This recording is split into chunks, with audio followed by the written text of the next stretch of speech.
जाट दलित का समीकरण बिगाड़ेगा खेल। नमस्कार, मैं आपके साथ के राणा, एएमवी नेटवर्क देख रहे हैं आप। राजस्थान का चुनावी रण और उसमें अब लड़ाई ने नया मोड़ ले लिया है। राज्य के विधानसभा चुनाव में आरएलपी प्रमुख हनुमान बेनीवाल और एएसपी यानी कि आजाद समाज पार्टी के चीफ चंद्रशेखर आजाद ने एकजुट होकर चुनाव लड़ने का ऐलान कर दिया है। अब दोनों पार्टियां कंधे से कंधा मिलाकर चुनावी मैदान में हैं, तो बीजेपी और कांग्रेस के लिए बेचैनी का सबब बन सकती है।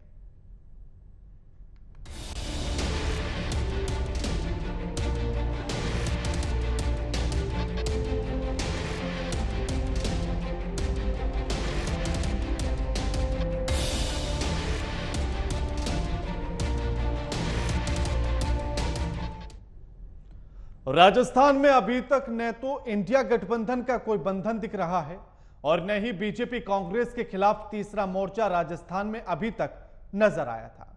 यानी कि लड़ाई सीधे सीधे बीजेपी और कांग्रेस के बीच दिख रही है। लेकिन अब सबकी निगाहें एक नए गठबंधन पर टिकी हैं। यह गठबंधन है नागौर सांसद हनुमान बेनीवाल की राष्ट्रीय लोकतांत्रिक पार्टी और दलित चंद्रशेखर आजाद की आजाद समाज पार्टी के बीच। और अब इसके बाद से सवाल यह उठने लगे कि राजस्थान में सियासी समीकरण जाट और दलित वोट एक साथ जब मिलेगा तो बीजेपी और कांग्रेस का खेल बिगाड़ देगा। और इसी मुद्दे पर आज हम चर्चा करेंगे, लेकिन उससे पहले पूरे इस माजरे को समझने के लिए रिपोर्ट देखिए।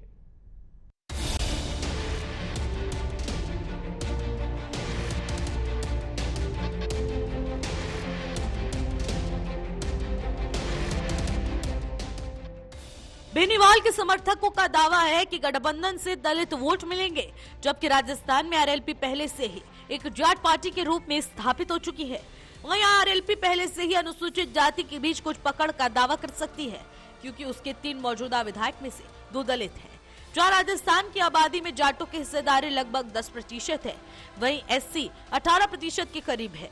राजस्थान जाट महासभा के अनुसार समुदाय कम से कम 40 सीटों पर हावी है और अन्य को प्रभावित करता है। 2018 के विधानसभा चुनाव में कुल 3.56 करोड़ वोटों में से लगभग 76 लाख वोट या फिर 21.34% ना तो सत्तारूढ़ी कांग्रेस और ना ही बीजेपी के लिए थे। वहीं आरएलपी और एएसपी का कहना है कि उनका मुख्य फोकस इन्हीं वोटों पर है। 3.56 करोड़ वोटों में से कांग्रेस और उसके सहयोगी लोकतांत्रिक जनता दल, राष्ट्रीय लोक दल और एनसीपी ने 1.40 करोड़ से अधिक वोट हासिल किए थे। बीजेपी को 1.38 करोड़ मिले थे। 58 सीटों पर चुनाव लड़ने वाली आरएलपी को कुल 8.5 लाख वोट मिले थे। वहीं एसपी जो राजस्थान में अपना पहला चुनाव लड़ रही है, उसको उम्मीद है कि जिन सीटों पर वह चुनाव लड़ेगी उन पर इसका सीमित प्रभाव पड़ेगा। लेकिन जहां आरएलपी एएसपी की महत्वाकांक्षाएं खत्म हो सकती हैं, वहां जाट दलित गठजोड़ कांग्रेस और बीजेपी को नुकसान पहुंचा सकती है। निवर्तमान विधानसभा में लगभग 30 जाट विधायक हैं। वहीं जाट महासभा के अध्यक्ष राजा राम मील का कहना है कि उनकी मांग है कि दोनों पार्टियां कम से कम 40 जाटों को मैदान में उतारे। राज्य में अनुसूचित जाति के लिए आरक्षित 34 सीटों में से आरएलपी के पास 2, 19 कांग्रेस के पास, 12 बीजेपी के पास और एक निर्दलीय बाबूलाल नगर है। लेकिन कांग्रेस ने इस बार नगर को दूदू से मैदान में उतारा है। माना जाता है कि पिछले 3-4 सालों में हुए उपचुनावों में आरएलपी ने बीजेपी के वोटों में सेंध लगाई है। उदाहरण के लिए 2022 के सरदार शहर उपचुनाव में कांग्रेस को फायदा हुआ। जाट वोट बीजेपी और आरएलपी के बीच बंट गए। कांग्रेस 26,000 से ज्यादा वोटों से जीती थी, जबकि आरएलपी को 46,628 वोट मिले थे। जहां तक आजाद की बात करें तो राजस्थान में बहुजन समाज पार्टी के वोट पर कब्जा करने की कोशिश करेंगे। बसपा ने 2018 में 6 सीटें जीती, लेकिन उसके सभी विधायक अब बाद में कांग्रेस में शामिल हो गए। हनुमान बेनीवाल का 1 दर्जन जिलों में असर माना जाता है। राजस्थान का शेखावटी इलाका जाट बहुल है, लेकिन सीकर, झुंझुनू, नागौर के साथ जोधपुर क्षेत्र में जाट समाज का पॉलिटिक्स में बड़ा दखल है। कई सीटों पर बेनीवाल खेल बिगाड़ सकते हैं। अब देखना होगा ये गठबंधन दलित और जाटों को साधने में कितना कामयाब होता है। बीजेपी और कांग्रेस को इसका कितना नुकसान उठाना पड़ेगा, ये तो आने वाला वक्त ही बताएगा। Bureau report, AMV network.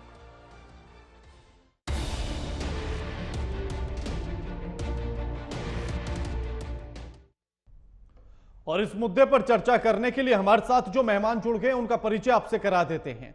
हमारे साथ कृष्ण कुमार जुड़ गए हैं, प्रवक्ता हैं बीजेपी से, रत्नेश मिश्रा जुड़ गए हैं, प्रवक्ता हैं कांग्रेस पार्टी से, और राजपाल चौधरी जुड़ गए हैं, प्रवक्ता हैं आरएलपी से। आप तीनों का स्वागत है एएमपी नेटवर्क पर। कृष्ण कुमार जी, हनुमान बेनीवाल भी और चंद्रशेखर आजाद भी दोनों एक हो गए हैं, यानी कि जाट और दलित वोटर को साधने की पूरी कोशिश है। तो क्या लगता है कि बीजेपी को इसका नुकसान होगा या फिर इनके आ जाने से फायदा होगा? देखो, राजनीति मुद्दों के आधार पर चलती है, जातियों के आधार पर नहीं चलती। हाँ, जातियां और जातियों की राजनीति करने वाले लोग उसमें एक समीकरण की कल्पना बनाते हैं, लेकिन धरातल पर वो नहीं उतर पाता है। अगर ऐसा होता तो हनुमान जी जाट नेता थे, पिछले चुनाव में भी उनकी भूमिका डिसाइड हो जाती। वो नहीं हुई, इसका मतलब है कि जातियों की अपनी कोई भूमिका इस सारे खेल में नहीं रहती है। सीधे तौर पर अगर कोई भूमिका होती है तो वो जनता के बीच जस्टिफाइड होने वाले मुद्दों पर होती है। हनुमान जी को जाट समाज ने अपना नेता माना, ऐसा कोई संदेश नहीं है। वो खुद को जाट नेता घोषित करे, ये परंपरा है। और वैसे भी चंद्रशेखर रावण का राजस्थान में कोई जनाधार हो, इसका कोई उदाहरण अगर फिर ऐसा ही है, अगर कृष्ण कुमार जी ऐसा ही है, तो फिर वसुंधरा राजे ये क्यों कहती हैं जाटों के बीच में जाकर कि मैं तो जाट की बहू हूं, मुझे वोट दीजिए? वसुंधरा जी का ये कहना एक राजनीतिक उदाहरण प्रस्तुत करना है, अपनत्व जोड़ने का तरीका है। जाति उसके आधार पर प्रभावित होकर जुड़ती है, ऐसा अतीत का उदाहरण और अनुभव सामने नहीं है। नहीं, ये तो आप भी समझते हैं कि ऐसे जरूर तमाम उदाहरण हैं जी। अब कौन सा अपनापन था? वो जाट जाट फैक्टर अपनापन था या बहुदेवर और जेठ वाला फैक्टर अपनापन था? ये अपनापन बताने की राजनीतिक कोशिश है। जो वसुंधरा जी करती थी वही अब हनुमान जी और चंद्रशेखर करने की कोशिश करेंगे। नहीं तो उसमें स्पेशल जाट बहू कहने की क्या जरूरत थी? वो तो राजस्थान की बहू भी कहा जा सकता था। अगर अपनापन लाना था तो पूरे राजस्थान को एक साथ ले आते। स्पेशल जाट कहने की क्या जरूरत थी? बिल्कुल तो कृष्ण कुमार जी, ये तो आप भी समझते हैं कि जातियों के आधार पर राजनीति तो होती है, और आपके चेहरे की मुस्कान भी ये बता रही है। रत्नेश जी, आवाज नहीं आ रही है, रत्नेश जी को एक बार चेक कीजिएगा। राजपाल जी, अब जाट और दलित अगर एक हो गए हैं तो क्या लगता है कि बीजेपी और कांग्रेस को टक्कर दे देगा आपका गठबंधन?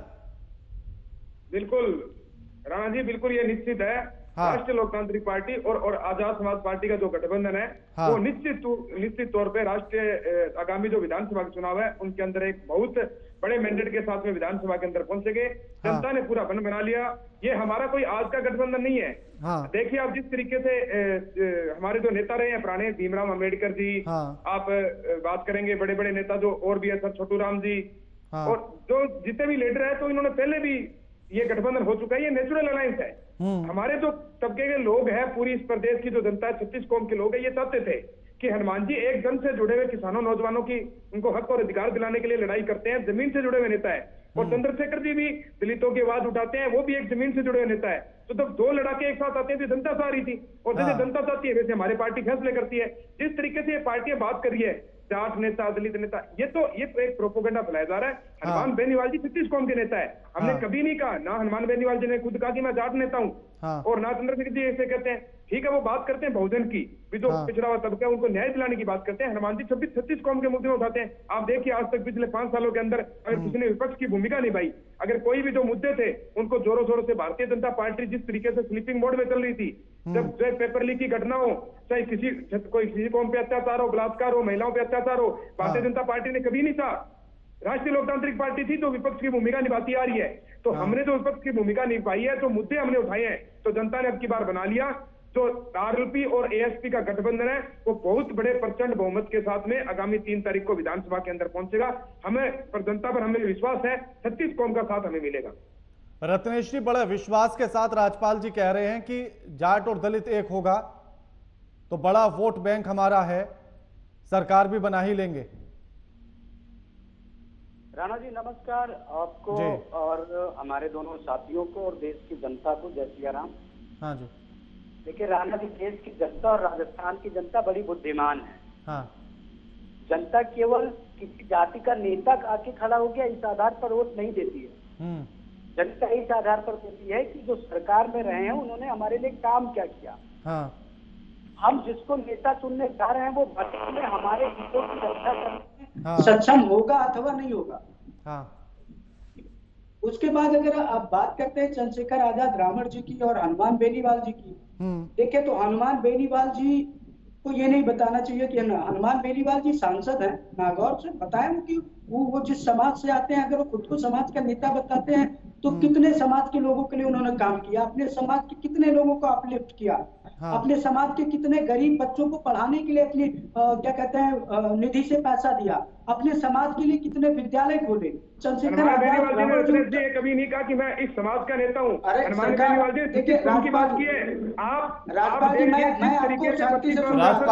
राजपाल जी एक एक करके बात करेंगे, एक एक करके बात करेंगे। मैं आपके पास लौटूंगा, आप अपनी बात कहिएगा। रत्नेश जी पूरी। देखिए राजपाल जी मैं आपको शांति से सुन रहा था, शांति से सुनिए। अगर आपके पास ये सारे थे तो आपको गिना देना चाहिए था, आपको अच्छा खासा टाइम मिला था मुझसे पहले। आप देखिए हनुमान बेनीवाल जी ने क्या किया क्या नहीं किया। आप देखिए राजस्थान में कांग्रेस पार्टी की सरकार और कांग्रेस पार्टी माली जाति से आते हैं, आदरणीय हमारे वहां के मुख्यमंत्री जी एससी कैटेगरी में आते हैं, हमने तो मुख्यमंत्री बना के दिया है। हनुमान बेनीवाल जी क्या मुख्यमंत्री बना के देंगे एससी कैटेगरी से? हमने दौसा और जो अनुसूचित जनजाति और जनजातियों वाले क्षेत्र है उनके लिए स्पेशल एक्शन प्लान बना के काम किया है। हमने रत्नेश जी आपको लगता है कि अगर किसी जाति विशेष से कोई नेता आता है तो उसका असर वोटर्स पर पड़ता है? देखिए हम आपको चीज राणा जी बड़ी स्पष्ट कर रहे हैं, मैंने कहा कि इस देश की जनता मुद्दों पे वोट करती है। अब वो जमाना चला गया, अगर जाति पे वोट पड़ते होते हैं तो आज हमारे उत्तर प्रदेश में एक पार्टी की मुख्यमंत्री थी, कभी आज कहाँ है वो, उनके कितने सांसद विधायक हैं, और मुझे नहीं लगता है कि उनसे बड़ा दलितों का कोई नेता है पूरे देश में। लेकिन जनता भी नहीं, उनका पूरा का पूरा वोट बैंक किसके साथ चला गया ये सभी जानते हैं। देखिए जनता, मैंने बार बार कहा कि जनता कौन उनके हितों की रक्षा करने में सक्षम है। अगर दलित हितों की रक्षा करने में रत्नेश मिश्रा सक्षम है तो पार्टी उनको दलित लोग उनको बिल्कुल वोट करेंगे, क्योंकि उनको अपने अधिकारों की बात करने वाला व्यक्ति चाहिए। केवल उनके नाम पर वोट लेकर एक कमजोर नेता के तौर पर जाके सदन में बैठकर चुप रहने वाला नहीं चाहिए उनको। और ये राज्यपाल चौधरी भी जानते हैं, मैं भी जानता हूँ, राजस्थान की जनता भी जानती है, और हमारी प्रमुख विपक्षी दल जो है भारतीय जनता पार्टी वो भी जानते हैं कि इनका कितना प्रभाव फिर है। आपकी पार्टी ने, रत्नेश जी, फिर आपकी पार्टी ने ये हर जाति के लिए अलग अलग बोर्ड का चयन क्यों कराया, क्यों उनको गठित कराया गया? अशोक गहलोत ने कराया अभी हाल ही कुछ दिन पहले ही। देखिए राणा जी, आपने हमको टारगेट किया, आपने बहुत अच्छी बात की, आपने ब्राह्मण विकास बोर्ड के गठन की बात की, ठीक है, उस पे आपका जो मूल तथ्य है वही है। हाँ, नहीं, ब्राह्मण ने हर जाति से है, राजपूत के लिए महाराणा प्रताप, यादव के लिए कृष्ण बोर्ड, इस तरह हर जाति के लिए है। गुर्जर के लिए देव नारायण, माली के लिए ज्योतिबा फूले, धोबी के लिए रजक, नाई के लिए केशकला बोर्ड, हर जाति के लिए अलग अलग बनाया गया। राणा जी आपका बहुत बहुत धन्यवाद कि आपने अपने इस राष्ट्रीय चैनल के माध्यम से हमारे इतने बोर्डों की बात की। अब इसका मैं आपको जवाब देता हूँ। हाँ। देखिए हमारी सरकार का जो लक्ष्य रहा वो ये रहा है कि प्रत्येक जाति, प्रत्येक वर्ग को उनका प्रतिनिधित्व मिले और उनका उन्नयन किया जा सके, उनका विकास किया जा सके। इसलिए हमने हर एक टारगेटेड वे में उन जातियों के विकास कार्य के लिए काम किया और उन जातियों के लिए एक सोशलाइज्ड वे में इकोनॉमिकल और पॉलिटिकल प्रेजेंस के लिए ऐसा नहीं लगता कि एक काफी समय लग गया है आपको? 5 साल बीत जाने के बाद याद आया कि इनको अलग अलग बोर्ड दिया जाए हर जाति को।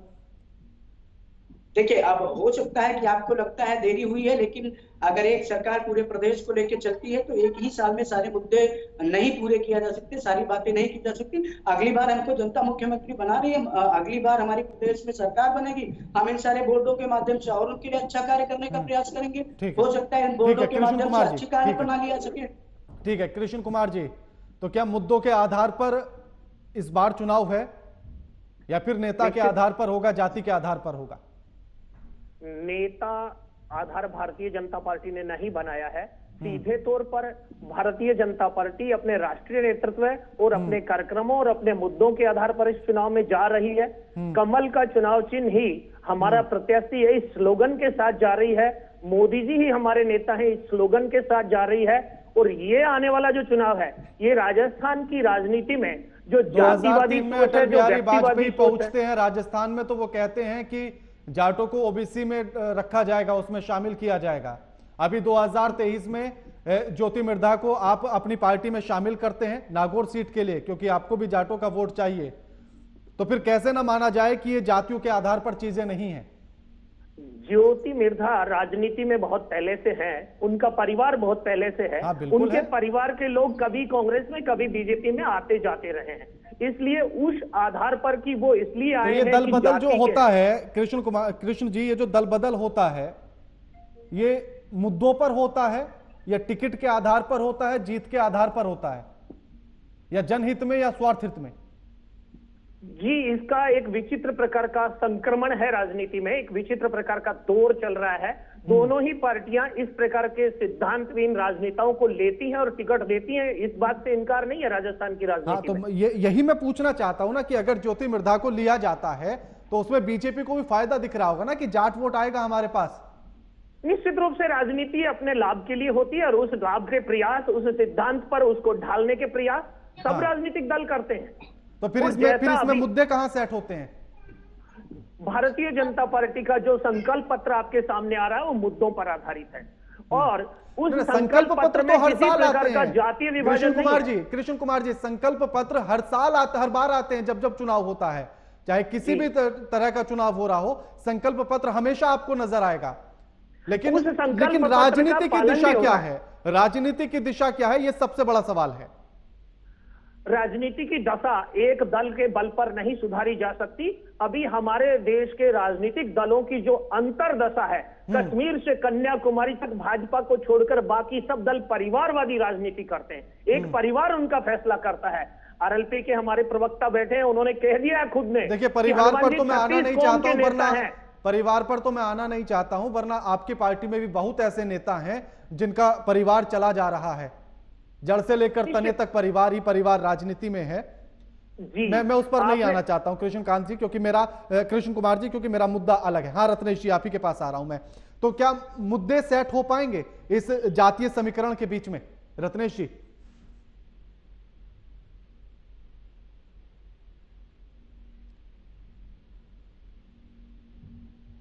हमारी सरकार ने काम किया है, हम उन्हीं मुद्दों को लेकर जा रहे हैं। हमने रिकॉर्ड वैकेंसीज दी हैं वहां पर, हमने वहां पर तमाम सारे कार्य करवाए हैं और हमने सभी जातियों के कल्याण के लिए बहुत गठित किए। एक हमारे अभी भाजपा के प्रवक्ता बंधु कह रहे थे सभी दलों को उन्होंने टारगेट कर दिया कि परिवारवाद की पार्टियां हैं।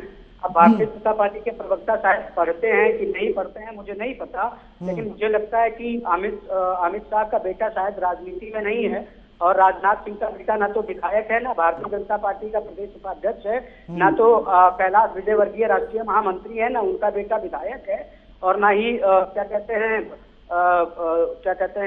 शिवराज सिंह जी मुख्यमंत्री हैं और ना ही उनका बेटा भारतीय जनता पार्टी का पदाधिकारी है, ना ही पीयूष गोयल के पिता केंद्रीय मंत्री थे। रत्नेश जी, उस बात पर तो मैं उन्हें टोक चुका हूँ। रत्नेश जी, उस बात का जवाब मैं दे चुका हूं उन्होंने जैसे ये मुद्दा उठाया था। मेरा सवाल अलग है। मेरा सवाल ये है कि आखिर राजस्थान में इस जातीय समीकरण के बीच में मूल मुद्दे कैसे सेट होते हैं? नहीं राणा जी, एक नाम मैं और गिनाना चाहूंगा। एक गोपीनाथ मुंडे जी सांसद हुआ करते थे, केंद्रीय मंत्री थे भारतीय जनता पार्टी से, उनकी बेटी पंकजा मुंडे, प्रीतम मुंडे सांसद हैं। ये जवाब मैं उन्हें दे चुका हूं। रत्नेश जी, मूल सवाल पर आ जाइए। ये जवाब मैं उन्हें दे चुका हूं कि अगर मैं भी लिस्ट निकालूंगा तो लंबी निकलेगी। नहीं राणा जी, आपने ये नाम नहीं गिनाए। हाँ, नाम नहीं गिनाए थे, लेकिन इशारा जरूर कर दिया था और समझदार को इशारा काफी हो जाता है। तो इसीलिए मेरा सवाल अब आपसे भी यही है। मैं भी मूल सवाल पर आना चाहता हूं कि आखिर इस जातीय समीकरण के बीच में मूल मुद्दे कैसे उठेंगे, कैसे फिट होंगे, कैसे सेट होंगे? देखिए राणा जी, ये तो बहुत चीजें स्पष्ट हैं कि राजस्थान में जो प्रमुख दल हैं, एक सत्ताधारी दल है और विपक्ष में बैठा हुआ एक दल है जो भारतीय जनता पार्टी है। और इन दोनों दलों के बीच मुझे लगता है कि हमारी पार्टी की नीति और नियत और मुख्यमंत्री का चेहरा। लेकिन आपकी पार्टी की नीति और नियत पर तो सचिन पायलट ही कई बार आकर पानी फेर जाते हैं, वही सवाल खड़े कर जाते हैं। तो जनता को कैसे समझाएंगे कि सचिन पायलट गलत कह रहे थे? देखिए राणा जी, आपने बहुत अच्छी बात की कि सचिन पायलट जी जो हैं वो सरकार की नीतियों पर सवाल उठा जाता है। ये कांग्रेस पार्टी में ही संभव है कि अगर हमारी सरकार से हमारे नहीं, ये तो मैं समझ गया कि संभव है। आप फिर कहेंगे कि लोकतंत्र हमारी पार्टी में इसलिए ऐसा हो जाता है। मेरा सवाल ये कि जनता को कैसे समझाएंगे कि सचिन पायलट सही हैं और अगर सचिन पायलट गलत हैं तो फिर क्या अशोक गहलोत सही हैं?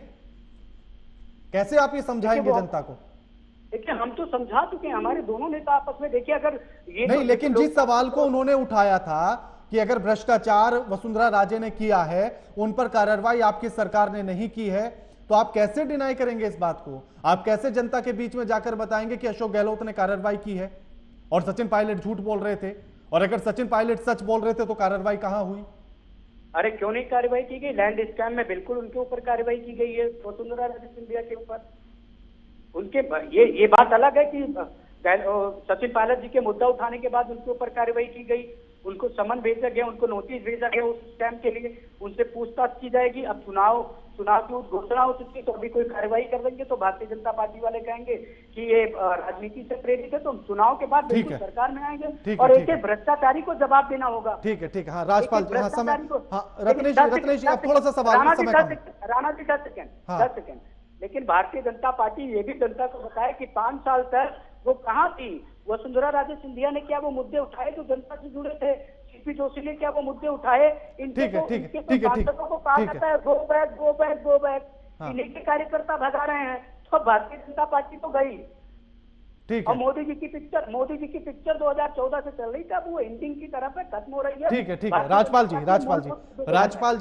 जी, आप ये कैसे अभी समीकरण बना रहे हैं कि अगर जाट और दलित एक भी हो जाते तो 28% वोट बैंक आपका होता है, तो आप कैसे सत्ता में आ जाएंगे? या फिर वोट कटुआ पार्टी बनकर तो नहीं रह जाएंगे, या वोट कटुआ गठबंधन बनकर तो नहीं रह जाएंगे कि हम बने ना बने लेकिन इनको भी नहीं बनने देंगे?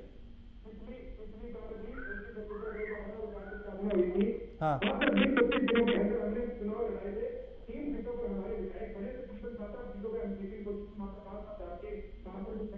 पे रहे थे। अब की बार हमने जनता के विश्वास में काम किया। तकरीबन पूरे 5 साल के अंदर एकमात्र राष्ट्रीय लोकतांत्रिक पार्टी ऐसी थी जिसने विपक्ष की भूमिका निभाई। हर एक मुद्दे पे, चाहे बजरी माफिया हो, टोल माफी के जो मुद्दे हो, किसानों से जुड़े मुद्दे हो, चाहे वो पानी का मामला हो, हर एक। राजपाल जी, आपके नेता ये कह रहे हैं कि नौजवान और किसान दोनों परेशान है, दोनों बेहाल हैं, दोनों की हालत खराब है, तो आपके पास नौजवान और किसान के लिए कोई रोड मैप है अगर सरकार आपकी बनी तो? बिल्कुल हमारे पास रोड मैप है। हमारा जो घोषणा पत्र होगा, आप देखिए, हम घोषणा पत्र जारी करेंगे तो हम इनकी तरह कांग्रेस बीजेपी की तरह नहीं करते। नेताजी ने, हम आपको पता होगा, लोकसभा के अंदर ये मुद्दा भी उठाया था कि इन पार्टियों के ऊपर एक कानून बनना चाहिए। तो घोषणा पत्र के अंदर घोषणाएं करते हैं, उनको पूरा नहीं होता तो उनके खिलाफ मुकदमा होना चाहिए। हम तो ये चीज, नेताजी एकमात्र ऐसे सांसद हैं जिनको कर्म योद्धा के द्वारा नवाजा गया था। टॉप 10 सांसदों के अंदर उनकी रेटिंग रही थी, वो ऐसे नहीं रही थी जिस तरीके से कांग्रेस के प्रवक्ता बोल रहे थे कि हनुमान जी बताइए अपने समाज के लिए क्या किया। मैं इनसे पूछना चाहता हूं कि आप बताइए, अशोक गहलोत जो माली समाज से आते हैं, उन्होंने अपने समाज के लिए क्या किया? हनुमान जी को एक समाज के नेता नहीं है। आप हनुमान जी का काम देखिए, उनकी कॉन्स्टिट्यूंसी का काम देखिए। जो लोकसभा असेंबली नागौर आती है, सबसे ज्यादा बजट, सबसे ज्यादा रोडे, सबसे ज्यादा काम अगर कहीं हुआ है, अगर लोकसभा के अंदर कर्म योद्धा के नाम से किसी सांसद को नवाजा गया है, वो ऐसे नहीं है, वो मैगजीन दी है। ठीक। एक विदेशी मैगजीन के द्वारा कर्म योद्धा के नाम से किसी को नवाजा गया तो वो ठीक है। रत्नेश जी, आपसे ये सवाल कर रहे हैं कि 2 काम बता दीजिए कि कौन से काम कराए उन्होंने नागौर में। राजपाल जी, ऐसा कौन सा काम है? बिल्कुल करवाए। आज देखिए नागौर के अंदर बता दीजिए ना, रेलवे की बात, अरे बता दीजिए ना, मैं बता रहा हूँ। अरे 2 काम बता दीजिए। रत्नेश जी जवाब दे रहे हैं। आप देखिए सड़कें, आप देखिए अगर नागौर में सड़क इंफ्रास्ट्रक्चर की बात करोगे, सबसे ज्यादा अगर सड़कों का बजट आया है पूरे राजस्थान के अंदर, तो वो नागौर जिले के अंदर आया। कौन लेके आया? हनुमान बेनीवाल जी। अगर आप पानी की बात करोगे, अगर ऐसी कंडीशन थी, उनके सांसद बनने से पहले पानी नहीं पहुंचता था खियूसर, तो उनका इलाका पड़ता है बिसलपुर डैम तो फिर नागौर सीट से तो जितने भी नौजवान होंगे वो तो खुशहाल होने चाहिए। राजपाल जी, नागौर विधानसभा के भीतर जो भी नौजवान हैं या किसान हैं, वो तो खुशहाल होंगे। बिल्कुल जिस तरीके से एक सांसद जो कर सकते हैं, जो हमारी ग्रांट थी हमने पूरी की है। आगे अगर हमारी सरकार बनती है तो जो हमारे मुद्दे हैं, जो किसानों से जुड़े हुए, नौजवानों से जुड़े हुए, जो हमारा घोषणा पत्र होगा, हम उनको लेके जाएंगे। राष्ट्रीय लोकतांत्रिक पार्टी की स्थापना। ठीक है कृष्ण कुमार जी, ठीक है, हाँ ठीक है, समय कम है। राजपाल जी अब समय कम है। कृष्ण कुमार जी, लास्ट कमेंट आपसे कि क्या तोड़ नजर आता है हनुमान जी का? कहीं ऐसा तो नहीं कि संकट मोचन होते होते संकट हो जाए? जी, ऐसा कुछ नहीं होने वाला। राजस्थान की जनता का जो परिदृश्य है आप जानते हैं, यहाँ पर हनुमान जी के खुद के प्रवक्ता ये कह रहे हैं कि वो 36 कौम के नेता, वो जाटों के और दलितों के नेता नहीं है। जब सब कौम के नेता हैं तो ये गठबंधन केवल कल्पना है और उस कल्पना के आधार पर कुछ निर्धारण होगा, ऐसा कुछ नहीं है। एक नैरेटिव चलाने की कोशिश जरूर है कि ऐसा होगा तो क्या होगा, इससे ज्यादा कुछ नहीं। ठीक है, ठीक है। रत्नेश जी, संकट मोचन से कैसे पार पाएंगे? देखिए राणा जी, हमारे लिए कोई चुनौती नहीं है, ना तो वो संकट मोचन महोदय है, ना तो वो चंद्रशेखर आजाद भी है, ना वो भारतीय जनता पार्टी है। हम अपने कामों के साथ जनता के बीच जा रहे हैं, जनता ने हमारे काम देखे हैं और हम जनता के बीच अपने काम के साथ जा रहे हैं और सरकार बना रहे हैं। इतिहास बदल रहा है, आप भी देखेंगे। ठीक है, शुक्रिया आप तीनों मेहमानों का हमारे साथ चर्चा करने के लिए। लेकिन सवाल ऐसे में यही है कि अगर क्या बेनीवाल और चंद्रशेखर आजाद का जो ये गठबंधन हुआ है, क्या बीजेपी और कांग्रेस के लिए संकट पैदा कर देगा क्या? और अब ये तो समय के गर्भ में ही छिपा हुआ है, जब रिजल्ट सामने आएगा उसके बाद ही पता लगेगा कि कौन किसके लिए संकट है, कौन मोचन है। लगातार खबरों के लिए देखते रहिए एएमपी नेटवर्क। नमस्कार।